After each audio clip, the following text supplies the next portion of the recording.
morning, world! Nasaan Kamusta ka na kayong naman? lahat? Sabay pa. Eto, magandang Halika. umaga. Magandang umaga, magandang breakfast. Mapagpalang umaga sa ating lahat. Ito, leftover na naman tayo dito. Ayan, ako. Paborito niyang San Marino. Paborit. Tinapay lang tayo dahil mag-ano lang tayo ngayon. Sa'yo na yun, kasi ito lang kakainin ko. No. Hindi, gusto ko yung munggo bread. No. Kain ka niyan. Tapos ito nga pala yung ginawa ni Geraldine na nung alam nyo, nung nag-sale ang itlog sa Hyper, buy one get one free. Ito yun. Nakabili na kami sa Pampang, namili kami sa Pampang nung that day ng 3 trays. Tapos tumuloy kami ng Hyper dahil meron kaming kailangan sa Hyper. Nagbabayad na ako. Biglang may nakita akong ang daming itlog. Tinanong ko, bakit ka ako ang dami niyan? Buy one get one, sabi sa akin. Ha? Di, nagtinginan kami ni Geraldine. Tapos kaya nag-end up, kumuha ako ng 4 na tray. Hindi. Hindi, tatlong tray. Tatlo, bali 6. I think, yeah. Yeah, tatlo. Bumili ko ng tatlo. Buy one get one free. Bali 6. Oo. Timing naman kasi darating yung mga in-laws ko. That time. Kaya, Lahat marami. kami para kain ng itlog. Oo. Ikaw naman, hindi ka naman pala kain ng itlog. Lagi ako may itlog. Ikaw wala eh. Nagsasawa na rin ako. Hindi mo nga kinakain yung itlog ko eh. Bastos ka, uy. Hindi, yung itlog nito. Yun, hindi mo nga kinakain. Hindi. Tapos, kaya gumawa siya nito ng ilang tray? Tatlong ganito nagawa mo, no? Oh. Dalawa nung nandito yung mga in-laws ko. Ay, hindi, iba pa yun. Ay, iba pa yun. Ito bago na to. Oo, bago niya yun. Yun ang kagandahan na merong extra. Dinagawang ito, sarap. Sarap nito. Siya, guys. Mm-mm. Pwede niyong lagyan ng carrots or yung iba nilalagyan pa ng kung ano-ano. Pwede rin. Kaya lang, minsan pag nilagyan kong carrots, parang madaling masira. Yes. Kaya, ilang araw na yan, hindi siya nasisira. Okay lang sa akin. Mas gusto ko yung ganyan. Yung basta yung regular na egg. Itlog lang. Egg spread. And everything to your taste. Itlog, shredded cheese, kung anong cheese ang gusto nyo. At saka, meron dito, Eden mayo, but cream cheese flavor. So, masarap siya. So, kung wala, pwede kang maglagay ng mayo and also cream cheese. Talagang nagpapasarap yung cream cheese. Ayun, tapos sa bread lang tayo. Eto, munggo bread. Gusto ni Geraldine to. Ayan. Yan ang Natira lang yan ang niya. binili ng kapatid ko. Basta't leftover kakainin, hindi pwedeng hindi kakainin. Sayang naman kasi pag hindi kinain, hindi naman sira pa. Oo. Tapos, meron tayong blessing. Ito muna, ito muna. Naghahanap ako nung the other day, wala na kaming fruits. So, bumili si Geraldine ng na sibuyas. Dahil nabusan kami ito. Bumili tsaka saging, which is, I like it. Yung latundan, lakatan. Lakatan ang gusto niya. Yan. Ako naman yung senyorita, yung maliliit na saging gusto ko. Tapos ito, suha. Yan, Tapos, mahilig siya sa suha. meron nga palang dumating na blessing. Eto na. Dadadang. May kumatok. Dyan. Ayan, ano to? Wow. Lanzones, cherries, my favorite. Favorite niya yan. At saka to? Langga. Lanzones din Lanzones yan. Ang at- dami pala ng lanzones. Lanzones at cherries. cherry. Oh. May kumatok. Meron pa akong kahon, para sa ambubot ko. Nagbell. Doorbell. Kung sino? Si Engineer De Jesus at si Wen, yung misis niya. Butiking. Si may Engineer Ron. Ronald De Jesus. Yes. Yung nag-build ng bahay namin. At si Wen, nasa real estate, siya naman ang humanap ng lupa namin. Which is... From Blueprint Properties. Sila Yes. from Blueprint Properties. Yes. Yun ang kagandahan sa kanila. Talagang pinagkatiwalaan namin talaga sila. Pinagkatiwalaan namin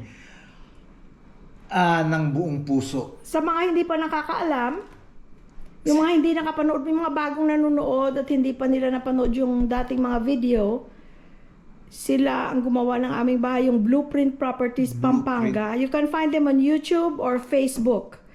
Or message us and we'll send you the link. And ang mahalagang dapat nila malaman na ginawa ang ating bahay ng wala tayo Wala dito. kami dito. Nung January, nandito kami in January para Uulitin lang natin guys sa mga hindi pa nakakaalam or bagong nanonood. Hindi sa nangungulit lang ako. Ano lang, para ma-meet lang sila. Tapos, ang retirement kasi ni Jerlyn is what? August. So, doon namin makukuha ang pera, retirement niya, yung pinabili ng bahay, tsaka mga gamit. So, January, nandito kami. And then, September, yung meron na kaming pera, dahil nga nakapag-retire na siya ng ng August. August 1st. Yeah. Kaya umuwi kami ng September. Tapos ayun, nag-meet na kami lahat. And then, pinakita na yung lupa sa amin. And then, me and Jerlyn decided na, okay, let's go for it. Yun. Hanggang sa nag-meeting na kami, without knowing them personally, namit lang namin sila nung umuwi kami. You know? Pero, ang nangyari, palibasa nasa California pa kami, we have to go back. So, nung meron kasing mga agreement siya na yung pag magpapagawa ka ng bahay, let's say down payment, kung magkano, and then upon 30% of completion, magbabayad ka ng such amount, 50% of completion, magbabayad ka rin ng such amount, 80%, say 90%, hanggang sa makumpleto. Eh wala kami dito. Nasa California kami, hindi namin maasikaso yung padala, bayad, payment, wala mag-aasikaso. Kaya ginawa itong bahay na to nang wala kami. So, nung nag-decide kami ni Jerlyn, but before then, talagang hinihingi na namin kay Lord ang guidance. Everything na gagawin namin, we ask for guidance. Iyon. So, nag-decide kami ni Jerlyn, nagdasal kami, without knowing these people, this family, na-meet namin lang sila, noon lang umuwi kami. Nakakausap at nag-video call kami pero we never met in person. In person, yeah.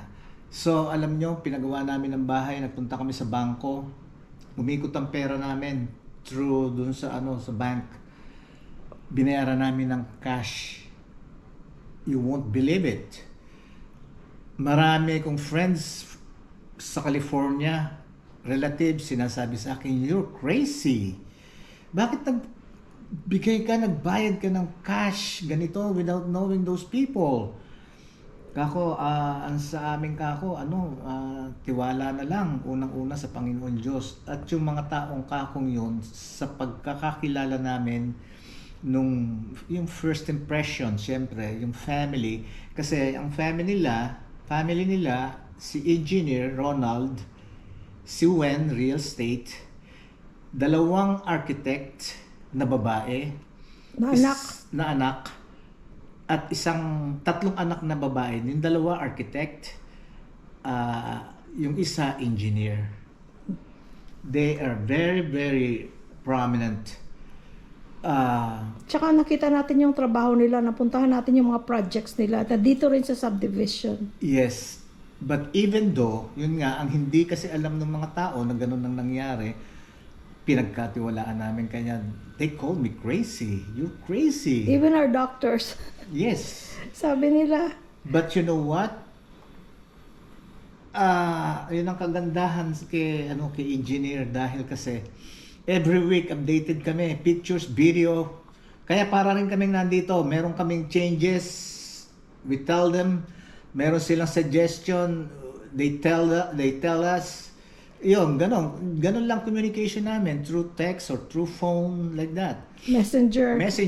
And then with the guidance, Kahit sa pagpili ng tiles. yes, They kami give us- mamimili, padadala sa amin kung anong gusto naming tiles. With the guidance and help of the Lord, nabuo itong bahay. Nawala kami dito. Nawala kami dito. Wala kami sakit ng ulo. Pero marami kong naririnig since then, before pa, mga nagpapagawa ng bahay, it's so stressful. It's so stressful sa kanila. At saka mga tinatakbuhan sila or hindi tinatapos. Yun. Yung mga Tapos ganon. magbabayad na naman ng bagong kontraktor. Yun. Madalit salita, may mga scam. So mag-ingat. Mag-ingat. Pero yun nga, with the guidance of the Lord, namit namin tong family na to.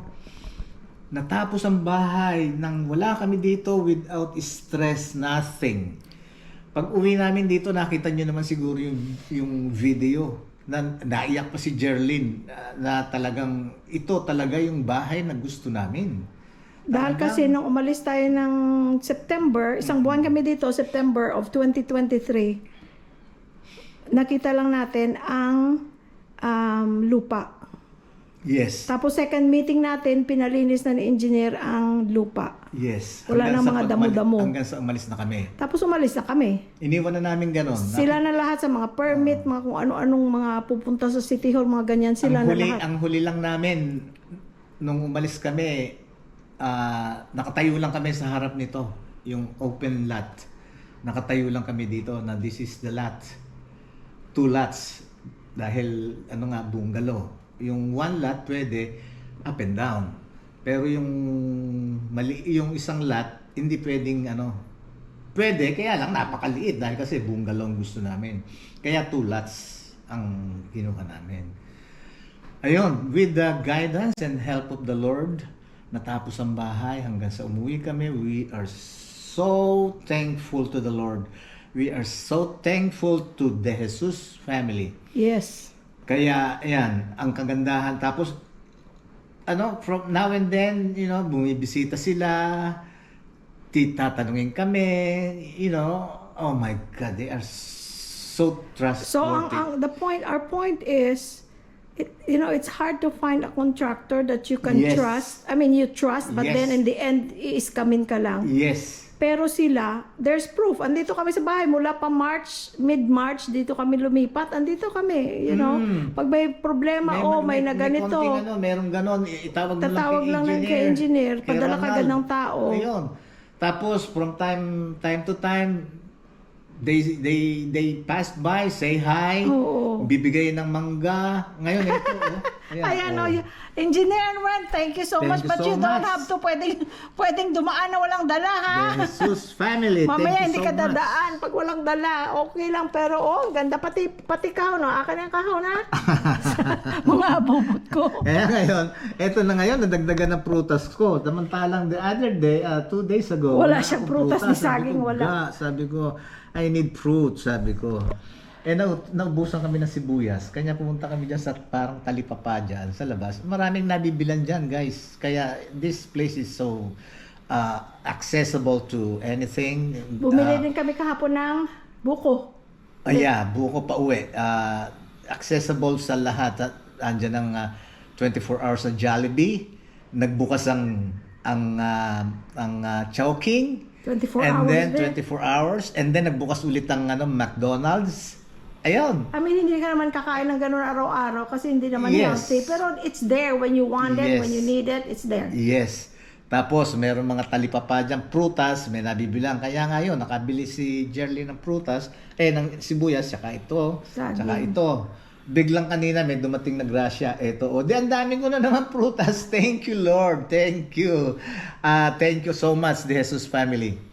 So guys, siyempre nagmamahal ang lahat. Yes. Nagmamahal ang lupa lang.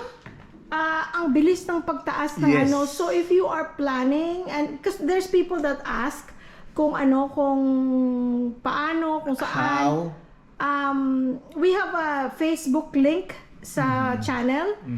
Click that and then message Louie Boy and then we can talk about yung kung ano mga question nyo tungkol sa Yes. bahay. Pero syempre, iba ng presyo malamang ngayon dahil kasi everyday nakikita namin tumataas ang mga presyo dito lang kahit sa Metro Gate lang. Tumataas ang mga Yes. ang lupa, ang ganyan, building materials. So, Ito kasi, nakuha namin ng 17,000 per square meter. So, yung vacant lot dyan sa mismong katabi namin, right after, open. Ano pa yun? Vacant. Alam niyo, sabi nung lumipat kami, nung dumating kami rito, kinausap ako nung caretaker na which is our neighbor across neighbor. Sabi pinagbibili daw 'yon. Di sinabi sa akin, baka may kakilala ka, ganito, ganito. Well, kako, marami akong kilala. Sabi ko, marami kong friends sa California, some different places. Sabi ko gano'n. Sabi niya kasi pinagbibili yan, baka may interesado. O sige kako, magkano? Sabi ko, sasabihin ko doon sa buyer, just in case. Alam nyo, ginawa lang to, nung umuwi kami, to 17, tapos yun 18,000 na. 18,000, 1,000 na Doon sa nadagdag unahan, 19 na. per square meter. Doon sa may clubhouse, 19 na. 19,000 per square That was meter. almost a month ago, so malamang mataas na ngayon. At saka ito, wait. Ito na ngayon, di merong mga, yung mga friends ko, tinatanong ako, vacant lot. Tinuturo ko mismo itong right after our house, which is vacant.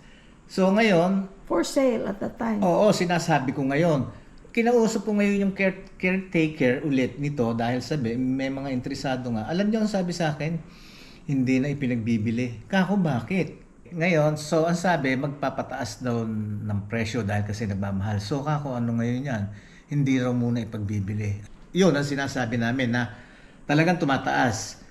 Kanya kung may mga interesado kayo sa inyo or you're planning sometimes 5 years, 8 years, you know what, might as well mag-invest na kayo this time of the year. Hindi na yan bababa. Hindi bababa, tataas at tataas. And then by that time na pauwi na kayo dito, patayuan nyo ngayon ng bahay. Ang dami dyan, maraming vacant lot dito.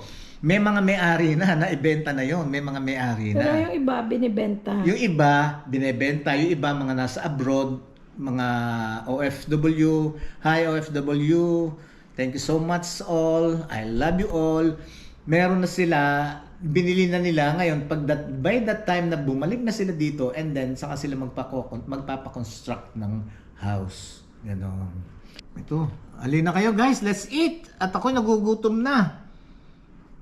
Ito ang gusto kong isa pa. Ayan, latik. Ang maglalatik. Di ba may sayo na ganon? Ang maglalatik. Ito, alin na kayo, kain na tayo. At pagsalu-saluhan natin kung ano man tong meron tayo. Kain tayo, guys. Yan. Let's pray. Yan. Wonderful Father, we thank you, Lord, for everything, for loving us and taking care of us and waking us up safe and sound. Thank you for our blessing from the Jesus family. Thank you, Lord. Bless them, bless their family, and bless them as they help people have their dream homes, dear Lord. Guide us all and keep us all safe. In Jesus' name pray, Lord. Amen. Amen. Ano?